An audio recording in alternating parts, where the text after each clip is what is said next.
How to start? Where do you start? So, we're making a video today. We were always going to make a video. That was our plan for this season, and it might seem strange to those of you in Arran who think, that's a company that's talked about local food and food resilience for the last 5 years, banging on about it. Why haven't we heard what they've got to say? World is an interesting place at the moment. Australia was on fire not that long ago, remember that? We nearly went to war with Iran at one point, and now everything else that's happening. We've kept our reactions calm. Nothing comes out of panic. Nothing good, if that hasn't been proven. Up until now, it's been proven in the last few weeks. Our decisions have to be well thought out, considering the most vulnerable, the practicalities, our own health, our own capabilities.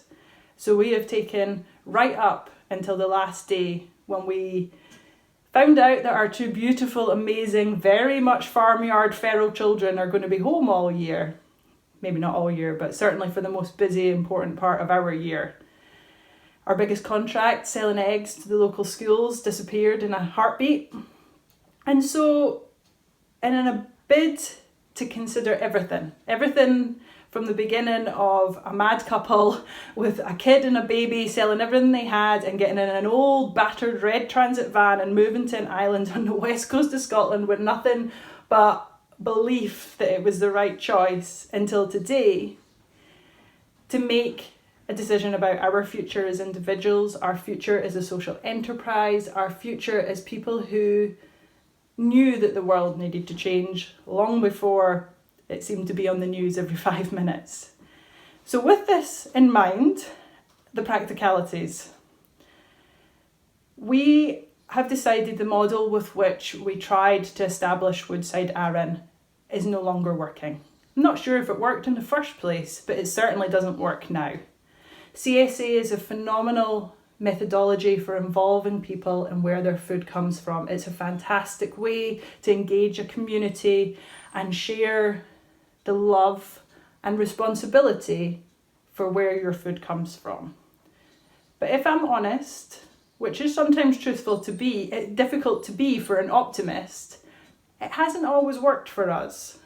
We started this business with a veg box scheme and personal tragedy, which we managed to survive. And then we thought people need it to be easier. It needs to fit into this system, which is so important to everyone. Convenience, quickness, cheap. We bought a shop, we tried that. It worked for a while, it trailed away.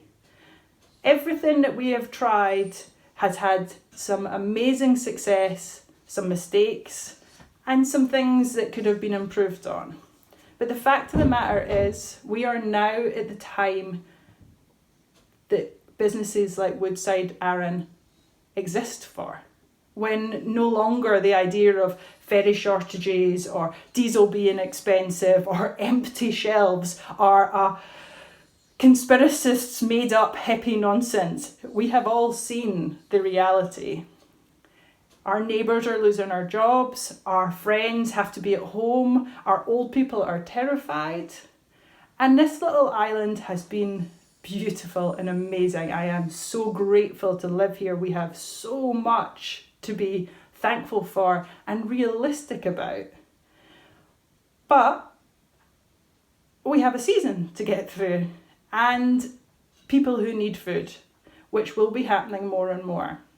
And so our priority is very much no longer going to be putting out our hand and trying to educate people and asking for permission to be here, which was my choice, our choice, to try and educate and find a place within a system that was broken, to make food a commodity and local food a privilege, a luxury, instead of a goddamn necessity, which we all now know it is. So from today, with no idea of how it will work, how we'll actually make it happen, because basically I'm now a full-time parent rather than a full-time grower, and we still have our bills to pay, plenty of them.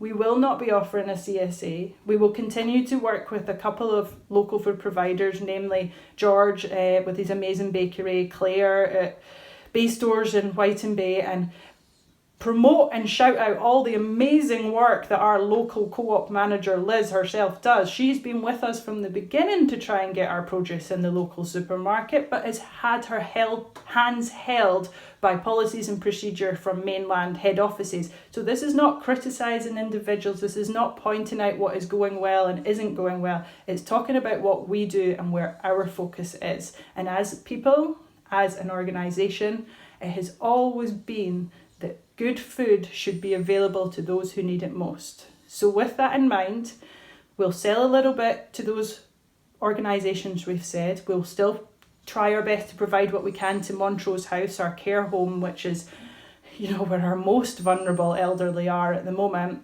But everything else that we produce at Woodside Arran will be for sale 2 hours a week, practicalities to follow and later information. We'll try and talk to people about food shares, making sure it gets to where it needs to go with our local community volunteers, but everything else will be going to the food bank. Food banks which should never have been a shameful place in the first place. Food banks which exist only to highlight all of those problems which we already knew existed but just like to ignore because it wasn't affecting us individually. Food banks which are going to be the bread and butter of how these families who a parent's lost a job and a parent's at home with children, we're old people whose pensions ran out, we're the government which isn't paying for utility bills and rent. This is no longer a conversation of hypothesis and possibilities. This is a new reality. And so for us at Woodside, as I say, it's no more than a philosophy and a hope system today, because this has happened in the last 48 hours. But as we look forward to the unusual circumstances of our 2020 season, our priority is on those who need it the most. And I want to thank each and every person who has been a customer once or for every veg box we have put out so far.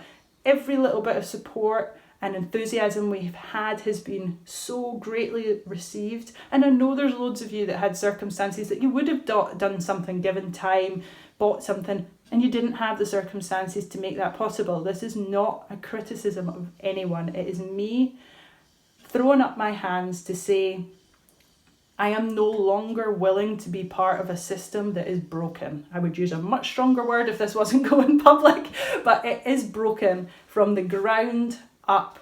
And we all knew it, and it's taken something like this, these unusual series of events, not just the ones that affect us in our homes that everyone's now taken seriously, the refugee crisis, shortages, wars, everything that's affected people all over the world, for suddenly us in our own homes in sunny little Scotland to sit up and take notice. I'm not playing this game anymore, people. I have a skill set, I'm very fortunate, I have very limited resources, but I'm going to do what I came here to do, which is grow food for people who need it. We'll hopefully get a few other people involved, whether it's looking after the kids or trying their best to give us some, their own skills. But it's hard work and it's hard graft, and as much as we appreciate that there'll be a lot of people who want to volunteer, we're going to have to be realistic about how we make this happen. But our priority from this moment on is to grow as much food as we can for the people who need it the most, because let's face it, it could be any one of us at any moment. So with that in mind, it's not all doom and gloom. The sun's came out for us and priorities are a must now. I will try and respond to any messages about this video. I will try and respond to emails, but no longer is the words and the thoughts our priorities. Every moment I have, every second I can waylay my children into an activity of either being involved in putting seeds in the ground or not killing each other while I try and do it, will be spent growing food, which I realise now it should have been like that from the beginning. But I hope, whether you're watching this message and maybe you have a bit of garden space, you think I'm going to do that for myself, for my neighbour, for Mrs. Smith down the road who can't get out because her knees are bad. Or if you have a business that you think I'm going to give away that little bit extra. Nobody needs you to be short. Nobody's saying don't pay your own bills and look over your own shoulder to make sure you're protected. Social distancing is the most important way. So you've got to take all those important recommendations into account. but this is no longer the time for individual thoughts. That's why I'm not telling you my story, because it's irrelevant. Everyone's story is beautiful and unique, but right now, we're a collective, we're a species, we're an island, we're whatever it makes sense to you to understand, and that is the only thought that matters. I'm getting lots of carrots growing.